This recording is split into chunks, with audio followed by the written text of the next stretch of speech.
Баршаңызға сәлем, есімім Гүлфия. Бүгін сіздермен бірге өте дәмді 15 минутта ғана дайын болатын лаваштан рулет дайындаймыз. Ол үшін бізге краб таяқшасы, піскен жұмыртқа, сыр, лаваш және майонез қажет болады. Сырды үкіштен өткіземіз.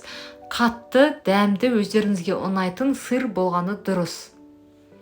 Сырды өткізіп болғаннан кейін келесі кезекте краб таяқшаларын өткіземіз. Краб таяқшаларын да осы үкіштен өткіземіз, ұсақтап.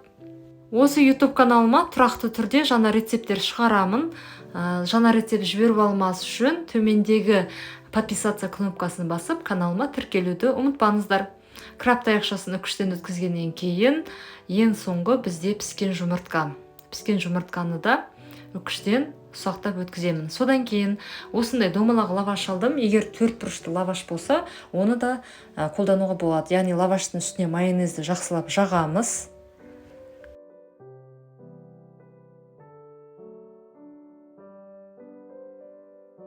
Лавашқа майонезді жақсылап жағамыз. Содан кейін үкіштен өткізілген краб таяқшасын салып, осы краб таяқшасын лаваштың үстіне біркелкі етіп жайып шығамыз.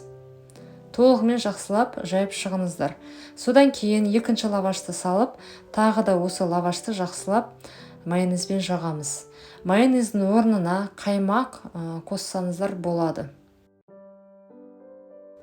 Дайын лаваштың үстіне салмасын саламыз. Үкіштен өткізілген сыр және піскен жұмыртқаны саламын.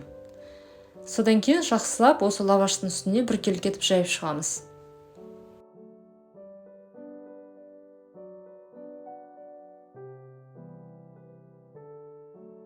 Лавашқа салмасын салдық, содан кейін рулет жасаймыз.